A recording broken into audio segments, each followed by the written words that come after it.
a story, an incident that occurred in the Prophet's life, ﷺ, and these 4 ayat are dedicated to this one conversation that the Prophet ﷺ had with a woman who's otherwise not very famous at all.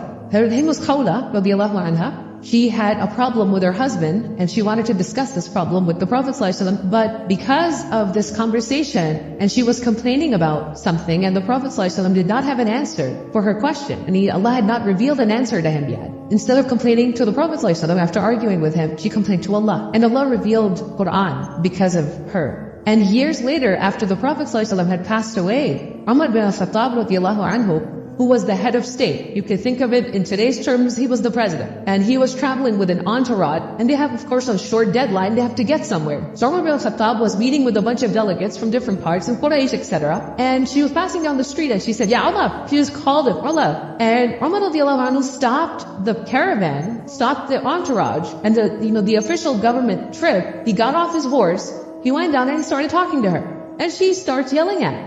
And she says to him, I knew you when they used to call you Umayr. Umayr means little Umar. So I remember you since you were little. And then she's giving him like, you should fear Allah, now you're a big shot, huh? Now you're head of state, you're the Amir al-Mu'mineen, look at you now. Always fear Allah, always remember Allah. And she talks to him for a good hour. She's giving him a lecture on the street right there. And all his crew, his security, all the other ambassadors that are waiting, they're just standing there waiting until he's done. And he doesn't say a word, and when she's done, then she leaves, and then he says, we can go. And some of his staff came to him and said, Ya Amir al-Mu'mineen, head of the believers, we haven't seen a day like this one. I've never seen something like this. What, you stopped all of this? All of these VIPs, bin Ajuz, this old lady, that's why you stopped? And he said, this woman, when she complained, her complaint was heard above 7 heavens.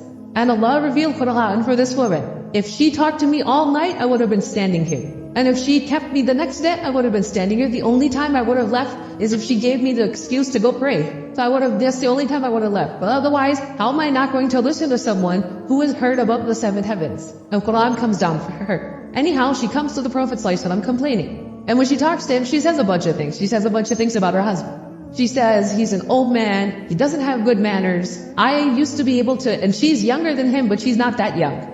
Right? So she said, I used to be able to have children, but now that I can't have kids anymore, he thinks I'm worthless and he treats me like a servant. And she even goes on to say, in another narration of the same story, I used to be young and a lot of men wanted to marry me, but I chose him. And look at how he treats me. And today he came home, he was upset, and I responded to him. And when I answered back, he gave me some sharp comment, I gave him a sharper comment back. Some of you married men know what that's like. And he got so upset. He said to me, from today on, you are like my mother. And this was in Arab tradition before Islam. This was called dhihar. And dhihar was this ugly practice where when you were really mad at your wife, you say, from today, I swear you're like my mom. And that means, I will never have any kind of relationship with you again because I think of you like my mother now. So he said that to her. And then he left. He left the house. And he went and she says he was with his friends for an hour or whatever. And then he came back. And he wanted to come close to me, and I said, no, you're not coming close to me until Allah and His Messenger make a decision, because you said what you said. You said, I'm not going to let you touch me ever again until I talk to the Prophet ﷺ. So she comes to the Prophet ﷺ, and she says, that's what he said. What should we do? And the Prophet ﷺ first said, I have no revelation to answer this. Quran talks about divorce. Talaq. It doesn't talk about, from today, you're my mother. It doesn't address that problem. Not yet anyway. So the Prophet ﷺ doesn't have an answer for her. But based on what the Prophet ﷺ can tell, he, on his own opinion, said to this woman, from as far as I can see, harumti alayhi, you become haram for him. You can no longer be with him. But I don't say I know the answer, but this is just my opinion. And she says, ma qala talaqan. She said, but he didn't say divorce. So she starts arguing back with the Prophet ﷺ. And the witnesses to this account say that she was going back and forth, and she was actually getting more and more upset with the Messenger of Allah, sallallahu alaihi wasallam. She said, but no, he didn't pronounce divorce. I don't understand this answer. And then she got so, when the Prophet ﷺ didn't have an answer that she wanted, she tried to explain to him, we have children. And then she says that if I leave these children with him, they're gonna die. He doesn't know how to take care of kids. He's horrible with children. He's got a temper with me, but he's also horrible with children. He can't take care of them. And if I can't ever be with him again, and the kids are in the house, these kids are as good as dead. And then she says, but if I keep the children with me, they're gonna starve to death. I don't have a means to provide for them. We can't break this family. This is the problem she presents to the Prophet ﷺ, and he doesn't have an answer. A point came where she got so frustrated with the Prophet ﷺ, she put her hands and head in the sky, and she said, Ya Allah, put some words in your Prophet's mouth, because he doesn't have an answer for me. And Allah revealed this, and the Prophet started speaking. So I'm reciting this Quran. Allah opens by saying, قَدْ سَمِعَ اللَّهُ قَوْلَ الَّتِي تُجَادِلُكَ فِي زَوْجِهَا. Allah has been listening, has already heard the word of the woman who comes and argues with you about her husband. And she's turning to Allah, وَتَشْتَكِي إِلَى اللَّهِ, and she's taking her complaint to Allah. وَاللَّهُ يَسْمَعُ تَحَاوُرَكُمَا, and Allah has been listening all along to the dialogue the two of you are having. Inna Allah Sami'un Basir. Certainly Allah is all hearing and the one who sees. Now, the first lesson we learn here from Allah Himself is that when someone is in trouble and when someone is in a desperate situation and they come to you asking for help, even if they're raising their voice or they're debating with you because they're in a terrible situation, you're not supposed to get upset. How dare you speak to me this way? Show some respect. You have to overlook the raising of the voice. You have to overlook the tone. And you have to be sympathetic to the pain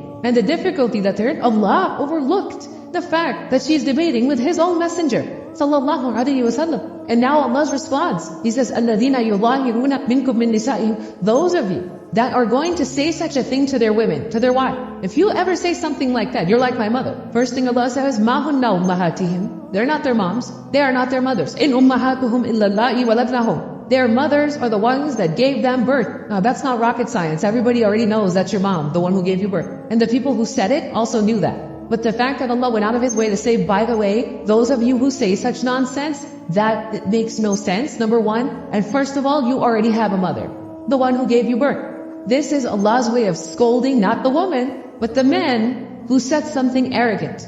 Because they felt, I'm in a bad mood, I'm just going to say what I'm going to say. And then He didn't stop there. He says, وَإِنَّهُمْ لَيَقُولُونَ مُنْكَرًا مِنَ الْقَوْلِ وَزُورًا. And they are saying something vile, something disgusting. And this is false testimony. How dare you use the word mother that way? Now I don't have to make a list. Virtually in every culture in the world, the devil knows. Shaitan is the same shaitan.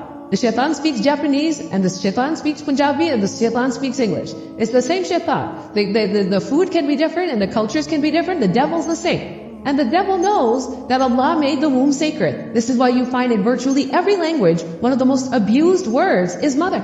And by the way, the one who doesn't have regard for the womb of the mother has no regard for Allah. This relationship between husband and wife is also sacred. Just like motherhood is sacred, marriage is also sacred.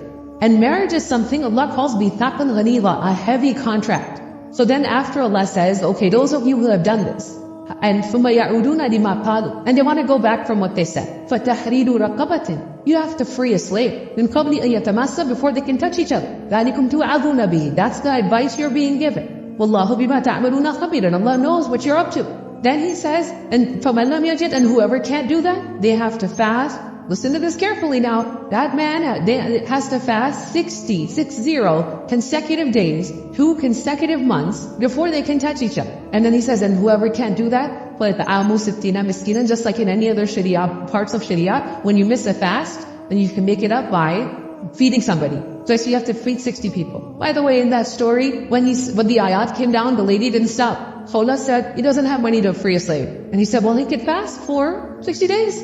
And she said, he can't even do one day. When he misses one meal, he starts going blind. So he can't do it. And then he said, okay, well, he can feed 60. And she said, we don't know. He doesn't have food to give. We barely have food ourselves. Who's he going to give to? So the Prophet ﷺ then brought a basket of dates and said, here, go give it to 60 people. And the leftovers, take them home. That's what he did for her. To save her family. This man and this woman could have just had this argument, and a couple of hours later he wanted to be with her, yes? Like, let's pretend it never happened. You can do that. You can do that until Judgment Day. But Allah will remind you that these words that you said are not light. Verbal abuse inside of a family is not light. Saying these things that are absolutely haram to say, Allah doesn't forget. Allah will hold to account. And Allah's verdict on especially making family relationships and making verbal abuse okay inside family relationships is very hard. The Prophet ﷺ says, the best of you are the best to your families. Most of us are the worst to our families. We're the best to everybody else. Worst to our own spouses. Husbands to wives, wives to husbands. This is not a small thing. We have to be careful about the things we say and do.